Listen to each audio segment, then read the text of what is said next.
Salut à tous, bienvenue dans le 13h30. On est mercredi à 13h30. C'est dingue. On a trouvé un nom génial pour cette émission. Et aujourd'hui, je suis avec Walter. Comment tu vas? Ça va bien et vous? Nous allons. Nous allons très très bien. Ça fait un moment qu'on n'était pas ensemble dans le 13h30, dis donc. Ça m'avait manqué. Et en plus, aujourd'hui, on parle de deux trucs sympas, à savoir SQL Database Project dans Visual Studio. C'est un peu comme si on avait un crossover Marvel, tu vois, genre C'est Hulk plus ça. Thor, quoi. C'est ça qui est bien classe. Moi, j'aime bien ça. Alors, vous serez heureux d'apprendre que nous avons cette émission et la semaine prochaine une autre. Et ensuite, nous serons en vacances. On est en train de parler de Suisse, de fromage et de tout ça avec Walter. Voilà. On C'est part pas ça. C'est ensemble. ça. Enfin, normalement. Hein, mais en tout cas, c'est pour bientôt. Euh, Yes. voilà, Walter, si tu veux démarrer, nous sommes prêts. Bonjour sur le chat. Salut à Charles-Édouard qui est sur le chat déjà et qui nous dit salutations. Salut Charles. Alors, mais du coup, aujourd'hui, la thématique, comme vous l'a dit Steve, ça sera SQL Server Database Project. Euh, un projet qui va nous permettre justement d'avoir une base structurée pour maintenir et développer nos bases de données sous SQL Server. Et donc, on verra le temps de cette présentation-là, et comment l'utiliser, comment ça fonctionne, quels sont les outils qui sont utilisés. Et puis, à la fin, une petite démo pour vous présenter tout ça. Donc, commençons. Alors, du coup, pour l'utilisation de ce projet-là, dans Visual Studio, on va notamment utiliser SSDT, SQL Server Data Tools, qui Mhm. est un ensemble d'outils de développement qui permet de générer des bases de données SQL Server, Azure SQL, et c'est ça qui va nous intéresser aussi, des modèles de données Analysis Service, mais encore des packages Integration Services ou des Reporting Services. Mhm. Alors, cet outil-là permet de concevoir et déployer des objets SQL avec le même concept de projet que dans d'autres outils de développement d'applications. Et donc, la fonctionnalité projet SQL peut s'étendre jusqu'au pipeline CI/CD, et donc, qui permet donc d'automatiser la phase de build et de déploiement vers notre instance cible, Mhm. notamment avec l'utilité SQL Package qu'on verra par la suite. Donc cela nous permet de pouvoir développer, de maintenir notre base de données de manière non connectée, hors connexion. C'est-à-dire que plutôt que traditionnellement travailler sous SSMS et travailler avec des scripts en direct sur la base de données, là, ça nous permet d'être déconnecté de cette instance-là et de pouvoir travailler sur les objets directement et ensuite par la suite pouvoir déployer ce qu'on a fait nous de notre côté sur notre projet pour le déployer et appliquer les modifications qu'on a faites sur notre instance cible. Et donc, comme je disais, ce projet-là, et notamment encore plus aujourd'hui, il est plutôt adapté. Alors, il a toujours été adapté pour les bases on-premise, mais surtout, d'autant plus que avec la montée du cloud, celle-ci est utilisable pour maintenir et créer des bases de données aussi dans Azure. Et ça, c'est plutôt pas mal. Alors, pour l'utiliser, pour l'instant, c'est uniquement disponible sur Visual Studio Mhm. avec le .NET Framework. Donc, ça, pas le choix, malheureusement, pour l'instant. Il faudra avoir un environnement Windows et Visual Studio pour l'utiliser. Tant mieux, ça tombe bien, c'est ce qu'on aime. Exact. Donc, là, ici, vous avez un petit screenshot. Vous savez, dans l'installeur de Visual Studio, c'est cette option-là qu'il faudra cocher et bien s'assurer que à la droite, vous ayez est-ce que c'est la Data Tools qui soit coché. Mais bon, par défaut, dès que vous cliquez là-dessus, ceux-là seront déjà cochés. Voilà. Pardon. Alors, Lorsqu'on va créer un projet SQL Server, on a différentes façons d'instancier ce projet-là. On peut Mhm. partir de zéro, c'est-à-dire créer un à un chaque objet SQL, les tables, les vues, ce que vous voulez. On peut créer ce projet-là à partir d'un script qu'on a récupéré d'une base existante, par exemple, et donc instancier ce projet-là à partir de cette façon-là. On a une autre façon, c'est de se connecter directement à une base de données et lui, automatiquement, il va rapatrier tous les objets dans le projet. Ou sinon, si on a un fichier DACPAC, point DACPAC, et, et un fichier DACPAC, en fait, ça correspond à la définition d'une base de données, hein, son schéma. Mhm. À partir de ce fichier-là, on peut importer le schéma d'une base de données dans un projet SQL Server. Donc, voilà un exemple d'importation. Là, j'ai utilisé la quatrième méthode hein, avec un fichier DACPAC Ouais. que j'ai généré à partir de SSMS. J'ai récupéré. Sur le projet là, ici, vous faites un clic droit, vous avez importé et du coup, vous pouvez sélectionner le fichier DACPAC que vous voulez pour importer le projet. Et donc, vous avez cette structure de projet qui, somme toute, est assez simple, facile à comprendre. Et du coup, on n'est pas trop dépaysé non plus de ce qu'on a l'habitude de voir dans SSMS. Donc, Mhm. ce qui est plutôt bien. Donc, voilà un exemple. Hein, alors, ça, il le fait de manière automatique. Euh, il le fait par schéma, avec les tables. Si vous avez des procédures stockées, etc., ça sera sous le même schéma. Voilà. C'est fait de cette façon-là, très simple. Ensuite, alors, dans la création de votre projet, vous avez créé votre projet, etc. Maintenant, vous voulez appliquer des modifications pour mettre à jour votre schéma de base de données. Il faut savoir que lorsque vous allez déployer votre schéma mis à jour sur la cible, vous avez moyen d'agir à deux moments lors du déploiement. Euh, Vous avez le pré-déploiement et le post-déploiement. Le pré-déploiement, lui, vous permettra de jouer des scripts qui seront joués avant que l'utilitaire fasse les modifications sur la base de données cible. Et le post-déploiement, du coup, lui, ce sont des scripts qui seront joués après avoir appliqué les modifications sur la base de données. Et de Mhm. cette façon-là, avec ça, ça permet justement d'avoir la flexibilité de pouvoir gérer certaines contraintes, notamment lors des montées de version, par exemple, lorsque vous déployez le nouveau schéma. Je donne un exemple. Imaginons que vous ayez une table avec laquelle vous avez comment dire, une clé primaire, enfin, pardon, une clé Une étrangère dans relation. une autre Mhm. table. C'est ça, une relation. Si jamais il doit y avoir une mise à jour sur cette relation-là, et ben tout ça est euh, totalement gérable dans ces deux moments de déploiement. Mhm. Généralement, moi, ce que j'ai déjà fait, c'est que bah, dans le post-déploiement, on fait généralement bah, les mises à jour. S'il faut supprimer des choses, on supprime. Euh, mais voilà, en tout cas, c'est totalement gérable et c'est fait pour ça, pour justement avoir cette flexibilité de maintenance et d'évolution. Ok.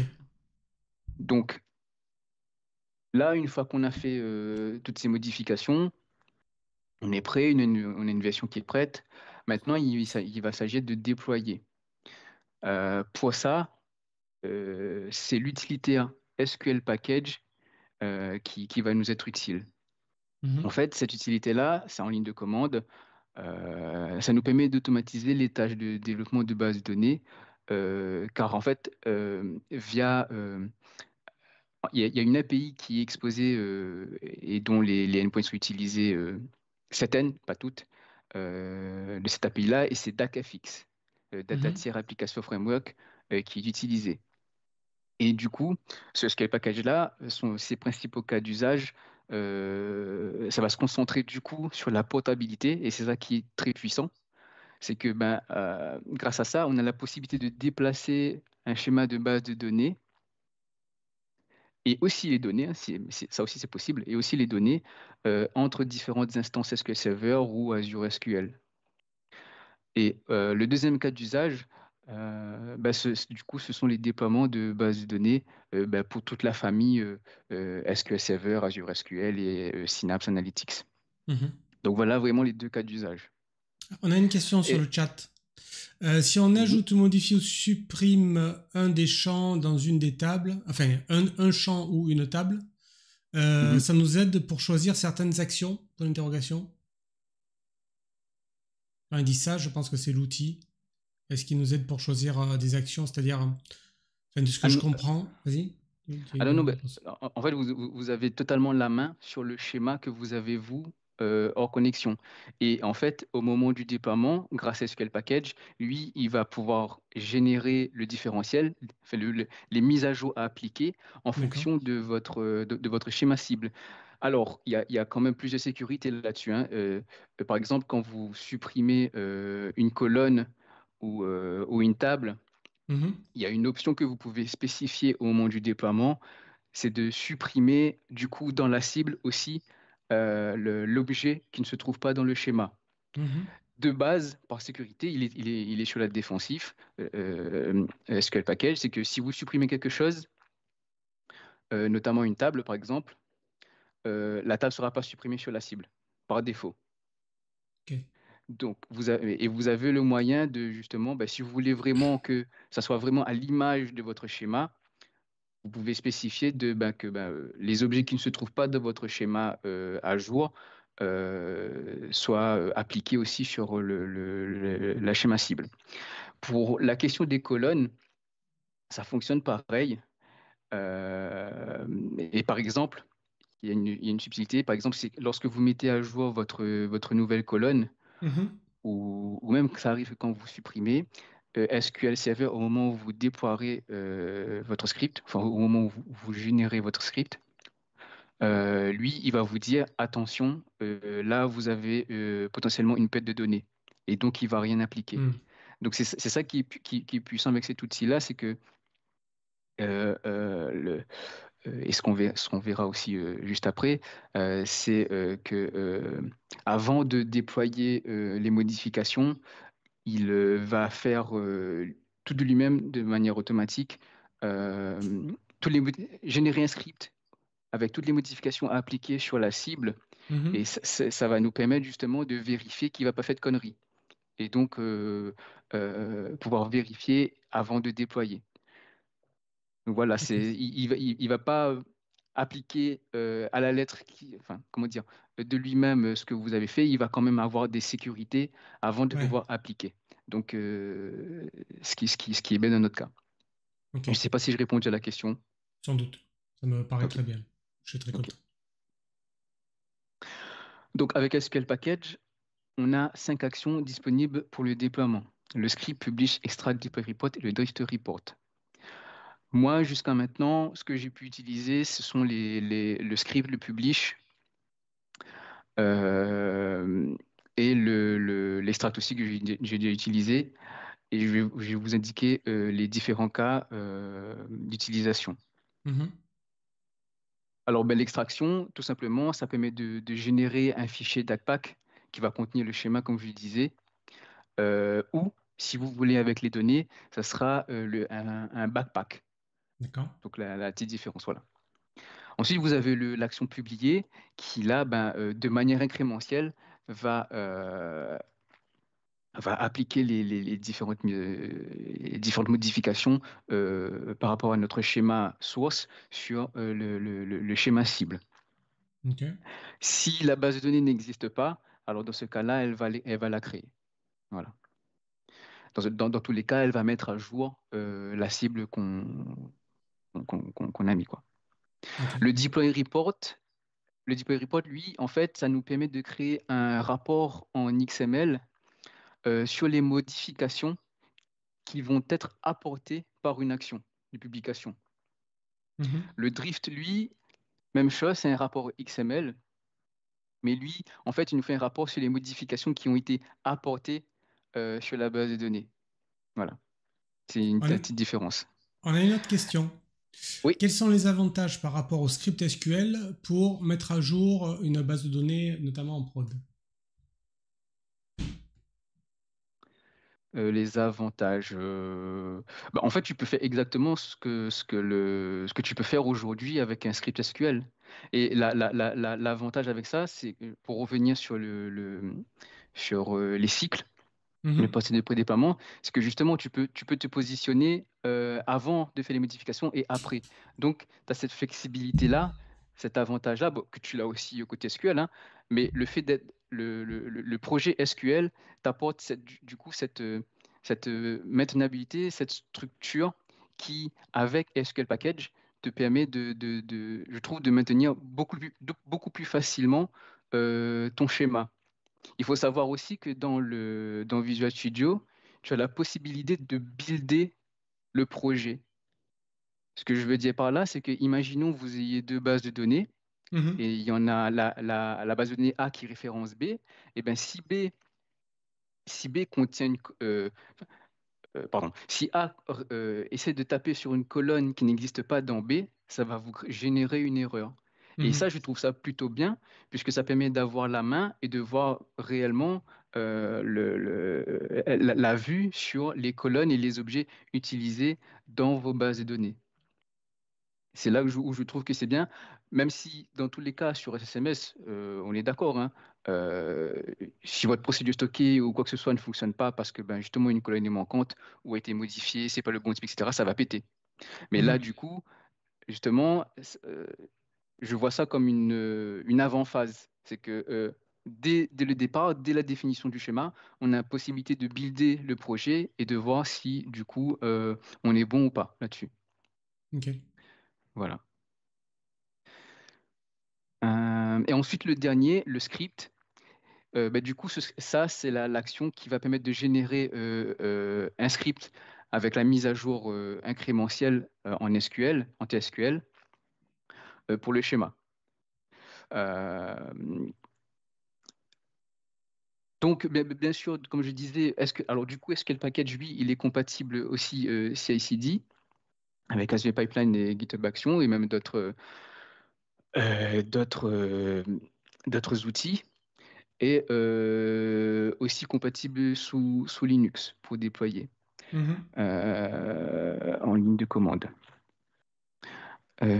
Alors, chose à savoir aussi, c'est que ben, le SQL package, pour vous authentifier, il va utiliser les mêmes méthodes qu'utilise le SQL client, à savoir authentification SQL Server, Active Directory, et dans les versions plus récentes, du coup, vous avez aussi Entra, Microsoft Entra, à Mhm. savoir service principal, identité managée, tout ça, ça c'est possible.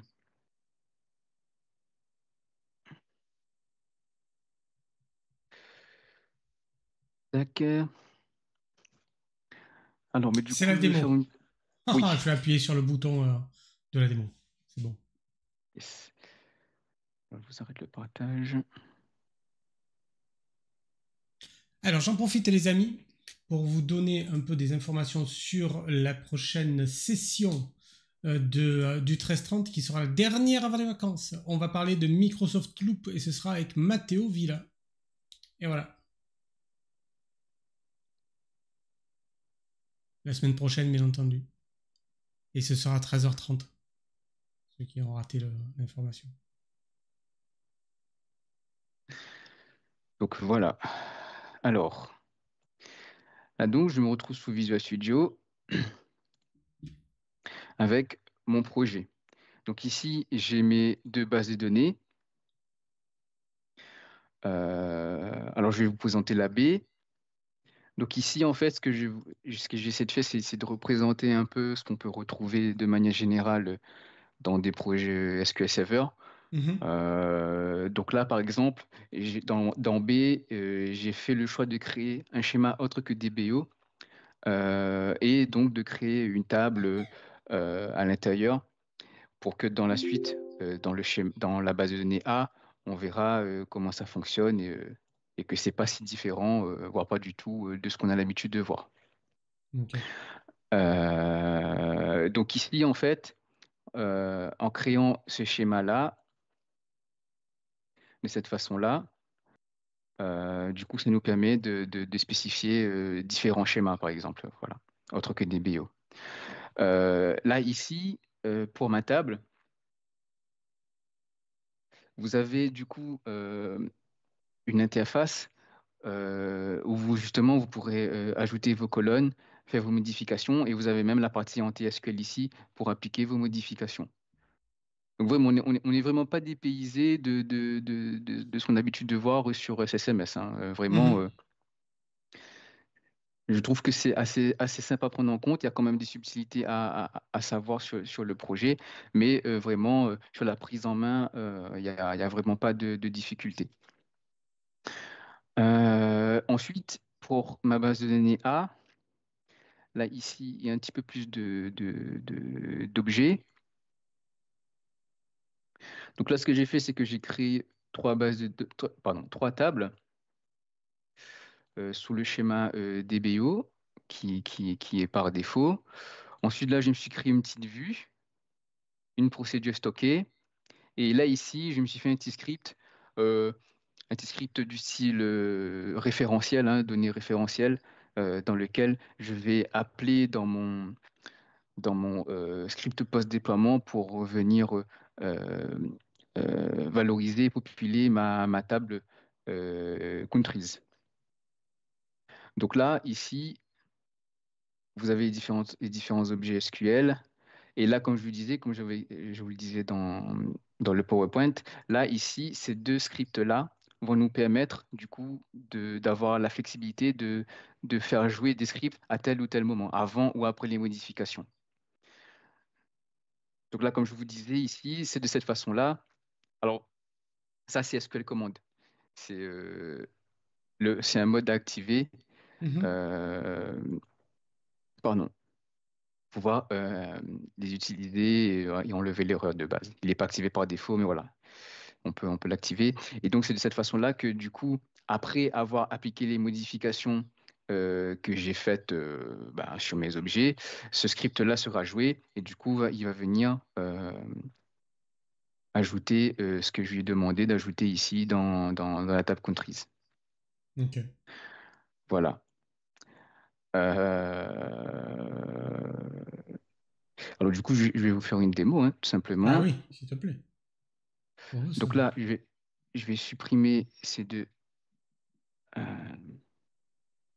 donc, je vais les garder parce qu'il y a les données dedans. Justement, je sais ce que je vais faire. Je vais les publier, mais sous une autre base de données pour les créer, Mhm. sous un autre nom. Donc là, ce que je fais, là, ici, vous faites clic droit dessus, publier. Là, ici, vous allez chercher votre, votre connexion. Donc, du coup, là, localhost. Et là, je vais mettre un nom MyDB2, DB2. Donc voilà. Et ici, en fait, vous pouvez enregistrer ce profil-là, ce profil de publication que, bien sûr, est possible d'utiliser dans vos pipelines de déploiement, etc. aussi. C'est possible. Mhm. Alors, ici, en fait, c'est là où vous avez toute la main pour spécifier les différentes options de déploiement. Euh, Ici, dans Avancé, là, vous avez les différentes options euh, pour spécifier ce que vous voulez faire ou pas au moment du déploiement. Donc, ça, il faut le savoir. Ici, vous avez la possibilité de générer le script, du coup, avec ce qu'il va faire par rapport à la cible. Donc là, je vais le faire.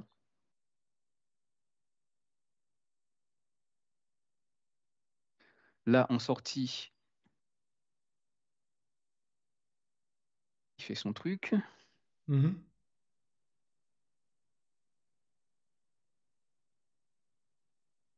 Voilà.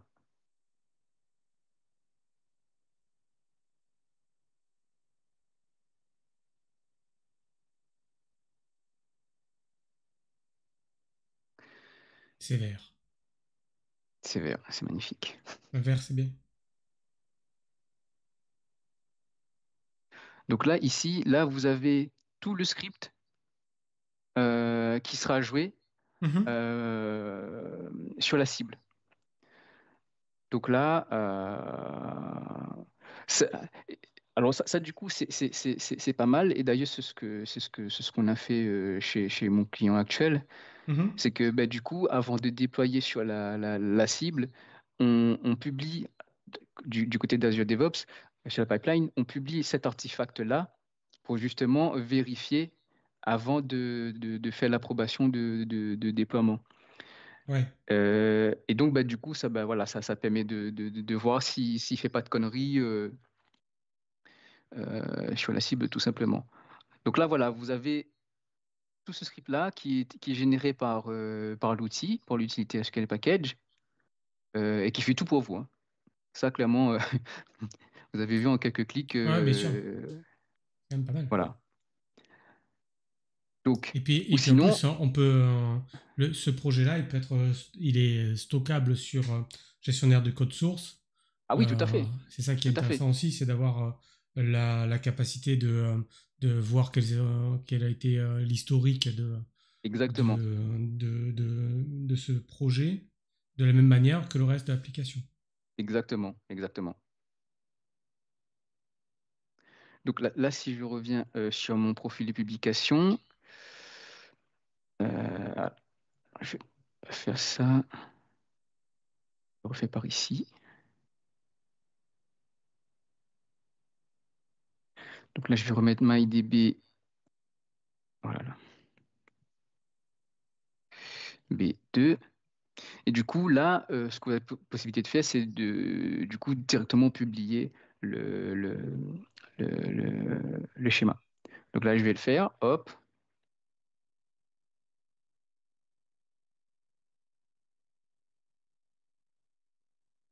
On a un farceur sur le chat qui nous dit stocker sur Git avec un connection string. J'imagine qu'on peut masquer la connection string. Ah, bah, après les profils de publication, on n'est pas obligé de les utiliser, hein. Ça, on a la possibilité de le faire, mais effectivement, moi, dans le cas, comment dire, dans le cas nominal, j'utilise pas de profil publication. Tout ça, c'est Mhm. géré justement dans la pipeline. C'est fourni dans la pipeline, est stocké dans un Azure Key Vault, et on récupère tout ça et qui est passé en variable dans les différentes tâches d'Azure Pipeline. Mais effectivement, oui, Excellent. il faut pas mettre de connexion Mais string, non. ça on est d'accord. En plus, je crois que on a parlé d'Azure Key Vault il n'y a pas longtemps, la semaine dernière, Ouais. présenté par qui tu sais. Donc ici, là du coup, vous voyez bien que j'ai ma DBBD B2, oulala, qui a été créée avec la table et le schéma correspondant. Donc ça, Mhm. du coup, c'est ce qu'on retrouve d'habitude, voilà, dans SSMS, quoi. Voilà. Maintenant, je vais publier ma base de données A. Mhm. Donc même chose. Hop, je spécifie ça. Voilà. Et là, ici, vous voyez qu'il y a les variables SQL command. Et ça, c'est bien parce que de cette façon-là, vous avez la possibilité d'ajouter en référence des bases de données et donc de variabiliser en fait comment dire, c'est soit les serveurs, si la base de données provient d'un autre serveur, et Mhm. aussi à la fois des tables, en fonction de si votre environnement porte pas le même nom, etc. Bon, bref, voilà. En tout cas, vous avez cette possibilité-là de référencer le projet.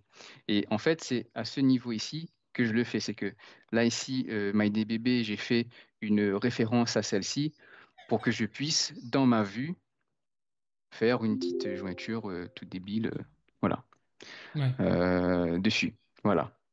Donc, de cette façon-là, là, vous voyez que c'est de cette façon-là que il met sous variable la référence. Et ça, vous pouvez le voir dans les propriétés du projet, dans les variables SQL command ici. Voilà, donc vous pouvez mettre une valeur par défaut, etc. Mais du coup, sachez que lorsque vous appelez la commande SQL package, vous avez bien sûr la possibilité de passer la valeur en paramètre, hein. C'est tout l'intérêt. Ouais. J'en profite parce que je vois ça. Du coup, ici, quand je parlais de portabilité tout à l'heure dans la démo, et ben en fait, c'est ici où vous pouvez cibler la plateforme cible pour vos déploiements. D'accord. Euh, donc voilà, là, vous avez ces différentes options. Et ici Oui, aussi, c'est vrai je que crois ça, on peut savoir. viser directement une base SQL Azure, comme tu évoquais tout à l'heure, C'est ça, ou de c'est base ça, classique SQL Server ou autre. c'est ça. Et ici aussi, au niveau de compatibilité, voilà, ici aussi, il faut bien s'assurer que c'est la bonne version qui est cochée. Dans tous les cas, quand vous ferez ça, si jamais il y a une différence entre vos bases de données au niveau de la plateforme cible et la compatibilité, le Mhm. projet vous dira. Il vous dira Ouais. que c'est pas compatible. Il faut que vous ciblez la bonne cible. Donc, je vais publier une base de données A. Je vais changer les valeurs par défaut. Ah non, ici c'est 2 du coup. Voilà,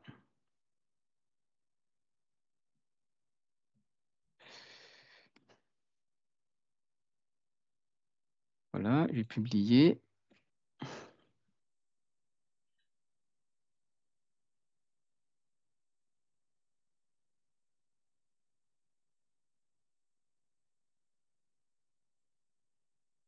Alors pendant que ça tourne, pour vous Mhm. donner un exemple que j'ai déjà fait, enfin chez le client chez lequel je suis, nous, ils étaient sur du on-premise et on passait par des fichiers SQL qu'on maintenait à la main et qu'on gardait dans des dossiers Ouais.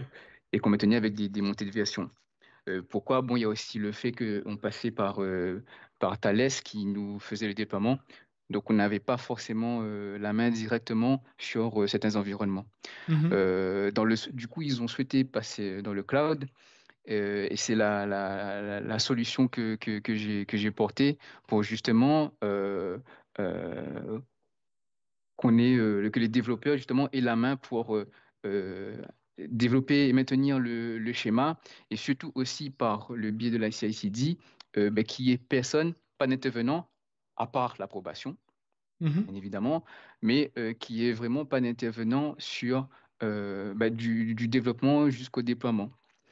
Ouais. Euh, et, et en plus de cette façon-là, c'est que ben, on a réussi à apporter assez facilement du coup la migration par rapport aux contraintes aussi du cloud, ben, de faire cette transition-là assez facilement. Et, euh, et au niveau de la maintenabilité aussi, c'était beaucoup plus facile euh, grâce au projet SQL Server. Après, au niveau du déploiement, bah, qui peut être l'objet de notre restreinte aussi, hein, c'est bah, du coup parmi les pipelines, voir les différentes façons de s'authentifier. Tu Nous, fais pour le bien d'en coup, parler parce que oui, on pourra éventuellement en avoir un à ce sujet bientôt. On en parlera tout à l'heure entre nous. d'accord, ok, voilà. Donc, normalement, c'est ok. Si je vais voir ici, voilà, là, j'ai mon DBA2 qui a été créé avec les différentes objets SQL. Mhm. Voilà. Ok, il est déjà 14 heures. Je t'ai débordé un peu. Il est Pardon. 5 même. Euh, on peut s'arrêter à là ou... Ouais, je crois qu'on va s'arrêter là. On aura, Ok, d'accord. on aura un épisode 2 de toute façon. On l'a Ok, évoqué. ok. Tu as senti arriver sur le coup de l'épisode 2. Parce qu'il est déjà 14h05, les amis. Oui, Alors, il faut que chacun désolé. retourne pas de problème, à ses utilisations. Mais vous aurez la suite. Et ce sera certainement mi-septembre. On en parle tout à l'heure avec Walter. Puisque vous le savez, la semaine prochaine, nous avons la session sur Microsoft Sloop. Et ensuite, c'est les vacances. C'est les vacances du 13-30. Soyez là la semaine prochaine. Merci beaucoup, Walter. Merci à tout le monde sur le chat. Et je vous dis à la semaine prochaine. Salut. À plus.